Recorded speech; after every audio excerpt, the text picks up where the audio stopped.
And we stay on the budget because Pressure Group Economic Fighters League has hinted at plans to hit the streets of Accra in protest against the newly proposed taxes in the 2022 budget. The group says the e-levy tax, among others, burdens the ordinary Ghanaian. They are therefore calling on parliamentarians to reject the proposal and have asked government to focus on increasing production in the country. National spokesperson for the Economic Fighters League, Ni Ayi Opari, joins us via Zoom. Mr. Opari, thank you for joining us on the Pulse. You have been out there as part of the Fix the Country campaign, indeed calling on government to fix various sectors of the economy. Now they are raising taxes to do what what ought to be done and what you want government to do. Why the hue and cry? Yes, so good afternoon to your viewers out there, and to yourself, of course, and also the youth of Ghana. We are not against taxes. That is not the case. Of course, much needed taxes and revenue are what's going to be used in development and funding development projects. So we are not against taxes, but we are saying this is coming at a time when Ghanaians are already dealing with the impact of COVID-19, and it will be quite insensitive to slap on extra taxes on Ghanaians at this time. We are saying it's actually a very lazy approach. And to borrow the words of the current vice president, he had said that taxation does not necessarily improve growth. He has said taxation actually stifles growth. And when there's no growth, it actually prevents the generation of revenue. And if there's no revenue, you'll be forced to tax some more. And he says when you keep taxing, you're going to be engaged in a cyclical downward spiral. These are the very words he used in 2016. And so you realize it's not just the taxes we are kicking against, but we're saying this is coming at a time when Ghanaians are dealing with too much. We've already seen from the beginning of this year, fuel prices have already been increased by 16 times. And this is already a burden that Ghanaians have not gotten, or have not really adjusted to. So to slap on an extra tax with mobile money, where they would have to be moving or transacting business with the little monies they earn, that is quite insensitive. The excuse for bringing on these new taxes is that they need to raise revenue for certain projects and all that. That's all well and good, but we're saying the finance minister said they are looking to raise some 6.9 billion Ghana cedis, and that's just about $1 billion US dollars. But the Auditor General's report for 2020 states that about 12 billion Ghana cedis are lost through corruption. And I really don't like using the word corruption because it masks the gravity of the issues you're dealing with. I like to use the word stealing.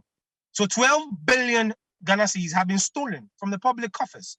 And if you're looking to raise 6.9 billion Ghana cedis, and you have your Auditor General showing that 12 billion Ghana cedis have been stolen, I mean, it will make more economic sense if you try to even recuperate about half of that.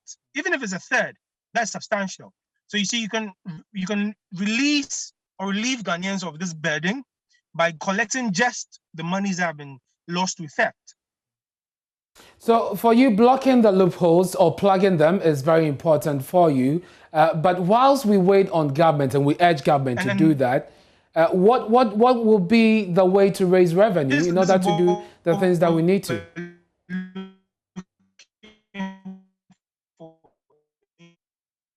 We seem to be having some connection problems with... Yes, we lost you briefly. If you could just recap the point you were making. Yeah. Yes, I'm saying he has said his administration was going to focus on production rather than taxation. So we're actually looking at innovative ways along those lines to increase internally generated revenue rather than just using the very lazy technique of just slapping taxes on everything.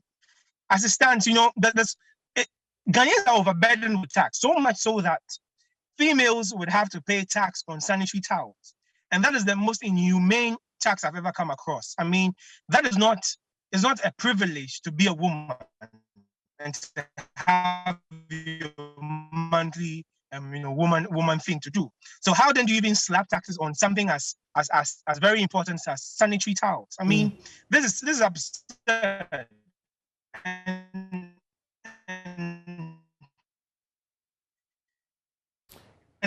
We're having a challenge with your line there, Mr. Opari, but if you could just fix that and respond to this very final question, which is you're asking members of parliament to reject the e-levy. The minority has indicated that it will kick against it, but you need about 2/3 of the House to kick against this proposal.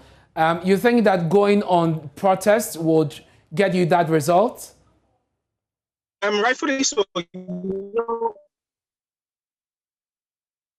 You know, all power resides in the people, right? Who said them given the mandates to be in parliament. So if they're not able to kick against this bill, as all Ghanaians have actually come out to say that we are rejecting this budget, especially the e-levy. If our elected representatives, those we've given the mandates, cannot speak what we are saying or speak our wishes to be heard on the floor of parliament, then we the people will make sure our voices are heard. And if they should make the mistake of going ahead to pass such a bill, which we have, or a budget that we have kicked against, then it looks like we have to go back to what the law says about who is really sovereign and who can make the final determination concerning public issues and policies.